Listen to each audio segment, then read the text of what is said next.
भाग्य को कोसने वाले लोग इस कहानी को जरूर सुने। एक बार एक इंसान अपनी जिंदगी से बहुत परेशान था।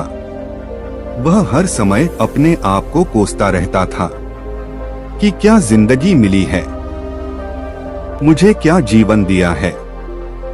हर परेशानी मेरे साथ ही है, हर दुख मुझे ही आकर घेरता है, हर झंझट मेरे ही सर पड़ता है। एक दिन इसी तरह अपने आप को बैठा हुआ कोस रहा था कि क्या नसीब है, मेरी क्या किस्मत है, मेरी क्या जिंदगी है। तभी अचानक एक बाज अपने शिकार को पंजों में दबाए हुए एक पेड़ पर आकर बैठ जाता है और वहीं पर अपने उस शिकार को खाने लग जाता है। यह परेशान आदमी जब उस बाज को देखता है तो कहने लगता है कि क्या जिंदगी है इसकी, क्या जीवन जी रहा है। मजे का ना इसे खाने की चिंता, ना पीने की, ना पहनने की और ना ही परिवार की शिकार करता है और मस्त खुली हवाओं में कभी इधर घूमता है, कभी उधर घूमता है। सारे दिन आसमान में उड़ता रहता है। असल जिंदगी तो यही है, जीवन तो यही जी रहा है।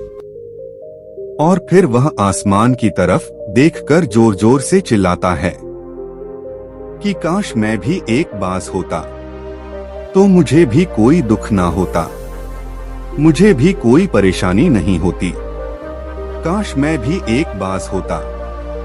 जब वह 2 से 3 बार जोर जोर से चिल्लाता है कि काश मैं भी एक बाज होता तो मुझे भी कोई दुख ना होता, मुझे भी कोई परेशानी ना होती, तो अचानक आसमान में बिजली कड़कने लग जाती है और आसमान से आवाज आती है कि हे इंसान, क्या यह हमने सच सुना कि तू हमारी दी हुई जिंदगी से परेशान है और तू एक बाज बनना चाहता है।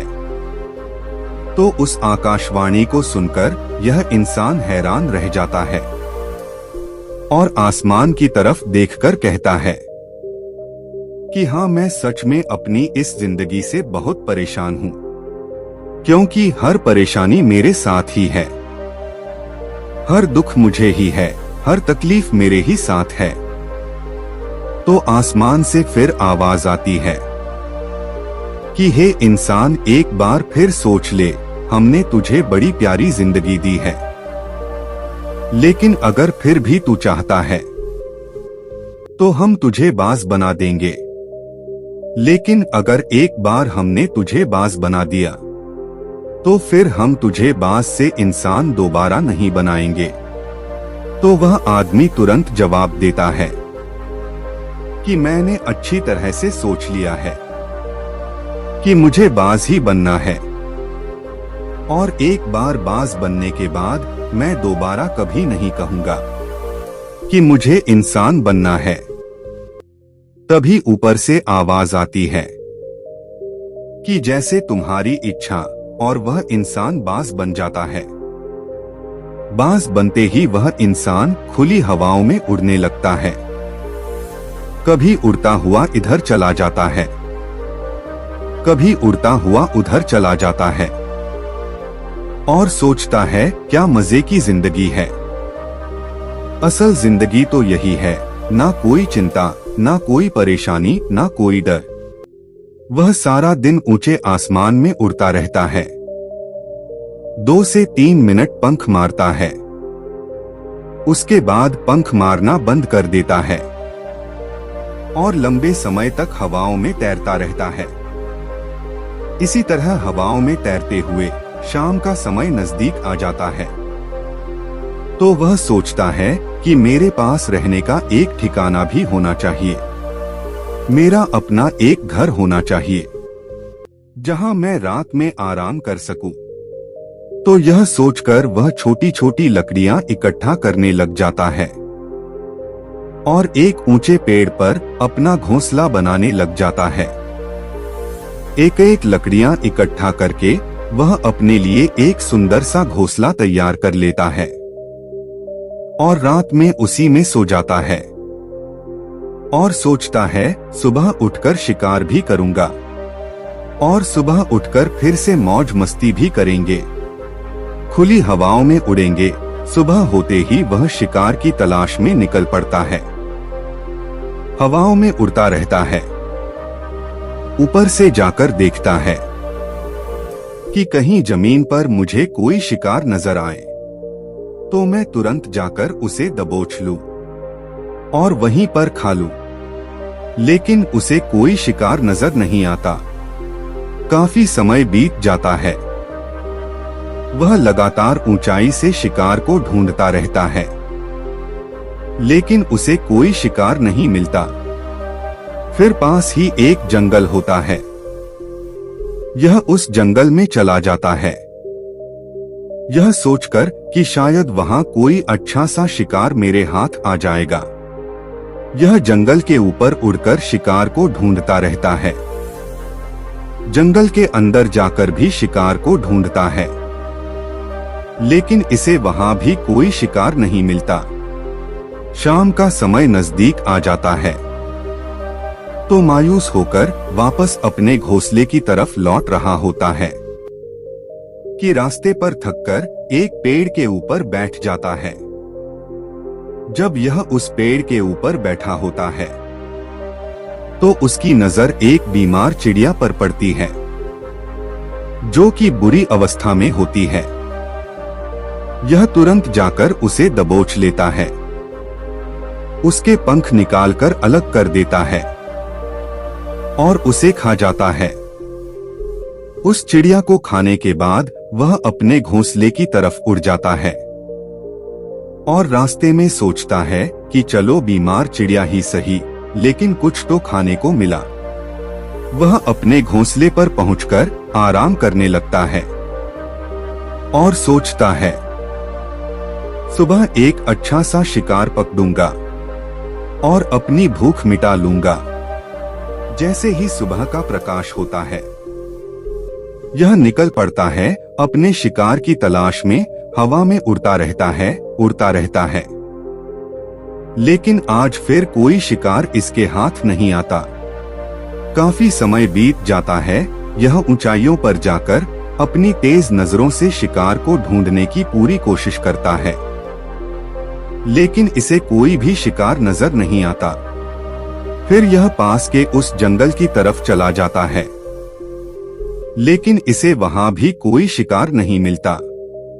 इसी प्रकार पूरे दिन उड़ते उड़ते शाम का समय नजदीक आ जाता है तो यह निराश होकर वापस लौटने लगता है और रास्ते में एक पेड़ पर आकर बैठ जाता है।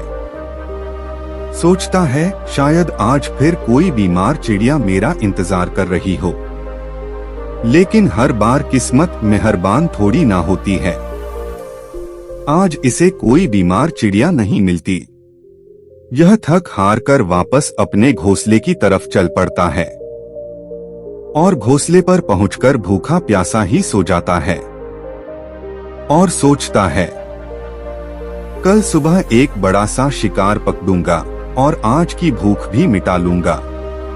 रात को अपने घोंसले में सोया होता है, गहरी नींद में होता है कि तभी एक भयानक तूफान आता है। इस तूफान की हवा इतनी तेज होती है कि इसके घोंसले को उड़ाकर एक जगह फेंक देती है और उसे कहीं दूर दूसरी जगह फेंकती है। तो वह जहां पर गिरता है वहां नीचे एक नोकदार लकड़ी पड़ी होती है, जो इसके पंजे में गड़ जाती है और इसे बुरी तरह घायल कर देती है। तूफान के रुकने के बाद बारिश शुरू हो जाती है। तेज बारिश होती रहती है, पर वह किसी तरह से पेड़ों के नीचे छुपकर बैठा रहता है। बड़ी मुश्किल से इसकी रात कटती है। जब सुबह होती है तो बारिश रुक जाती है। बारिश के रुकते ही चारों तरफ खुशियां छा जाती हैं। चारों तरफ हरियाली छा जाती है। नदियां और झरने तेजी से बहने लगते हैं। सब कुछ फिर पहले के जैसा हो जाता है, लेकिन वह बाज अब पहले के जैसा नहीं रहा। इसका पांव बुरी तरह घायल हो चुका था।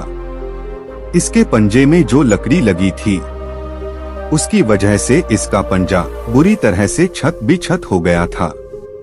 और मैं आपको बता दूं कि बाज का जो पंजा होता है वह उसके शिकार को पकड़ने के लिए सबसे जरूरी होता है, क्योंकि बाज अपने पंजों से ही अपने शिकार को पकड़ता है, दबोचता है और फिर अपनी चोंच के माध्यम से नोच नोच कर खाता है। लेकिन अब इस बाज का पंजा बुरी तरह से घायल हो चुका था और वह पिछले 2 दिनों से भूखा भी था। वह शिकार की खोज में थोड़ा सा उड़ता है कि शायद फिर कहीं कोई बीमार चिड़िया इसे मिल जाए, लेकिन कहां बार बार कोई बीमार चिड़िया मिलने वाली थी। वह कुछ देर तक उड़ता है, लेकिन फिर भूख और दर्द के मारे थककर एक पेड़ पर आकर बैठ जाता है। वह पेड़ पर आकर बैठ तो जाता है, लेकिन उसे पता नहीं था कि वहां एक और मुसीबत उसका इंतजार कर रही है। और वह मुसीबत यह थी कि 8-10 कौओं का एक झुंड मिलकर उसे परेशान करने लग जाते हैं। इसके ऊपर आकर इसके घाव में चोट मारने लग जाते हैं। उन्हें भी पता चल जाता है कि यह बाज घायल है और भूख की वजह से कमजोर भी है। यह बाज उनसे बचने के लिए थोड़ा सा उड़ता है और फिर जाकर बैठ जाता है और उनसे पीछा छुड़ाने का प्रयास करता है, लेकिन वह फिर इसके पीछे आ जाते हैं। तो यह फिर उड़कर थोड़ी दूर चला जाता है, लेकिन वह इसका पीछा नहीं छोड़ते और बार बार इसके पास आकर इसे परेशान करते हैं। कौवे अक्सर बाज के साथ ऐसा करते हैं, लेकिन फिर बाज भी उनके साथ एक खेल खेलता है। जब कौओं का झुंड बाज को परेशान करता है और उसका पीछा नहीं छोड़ता, तो बाज हवा में सीधी उड़ान भरने लग जाता है। वह तेजी से सीधा ऊपर की ओर उड़ने लग जाता है। कौवे भी उसके पीछे उड़ते हैं, लेकिन कुछ देर तक उड़ने के बाद कौवे ऐसी ऊंचाई पर पहुंच जाते हैं जहां पर उन्हें ठीक से ऑक्सीजन मिलनी बंद हो जाती है। उनका दम घुटने लग जाता है, उनकी सांस रुकने लग जाती है।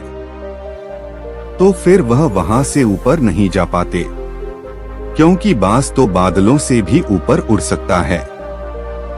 इसीलिए वह तो ऊपर चला जाता है, लेकिन कौवे वहां से ऊपर नहीं जा पाते और वो नीचे आने लगते हैं।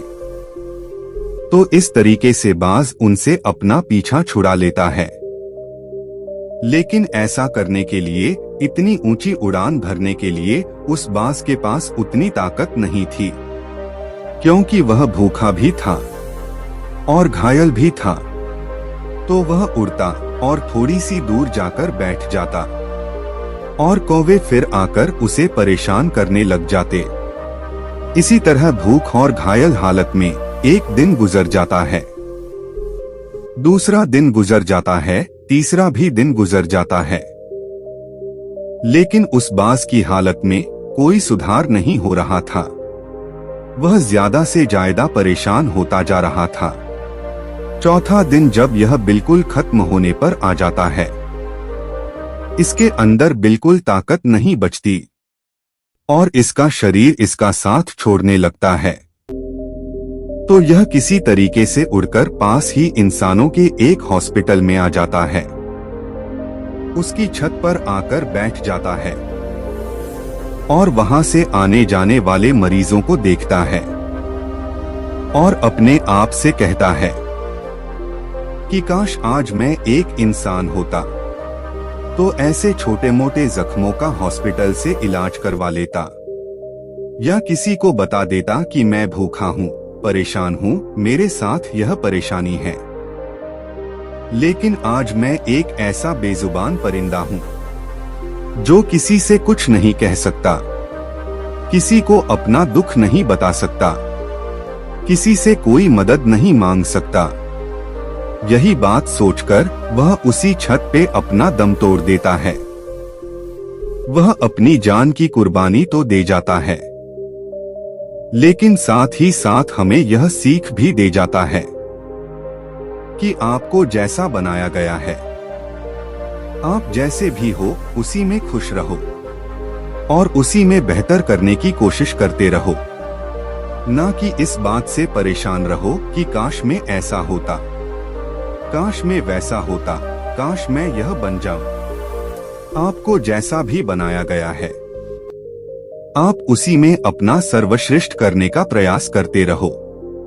दोस्तों, यह कहानी तो काल्पनिक है, लेकिन हमें जीवन का एक बहुत ही महत्वपूर्ण नियम सिखाकर जाती है कि हम जैसे भी हैं अच्छे हैं, बस हमें उसी में अपना सर्वश्रेष्ठ करने का प्रयास करते रहना चाहिए।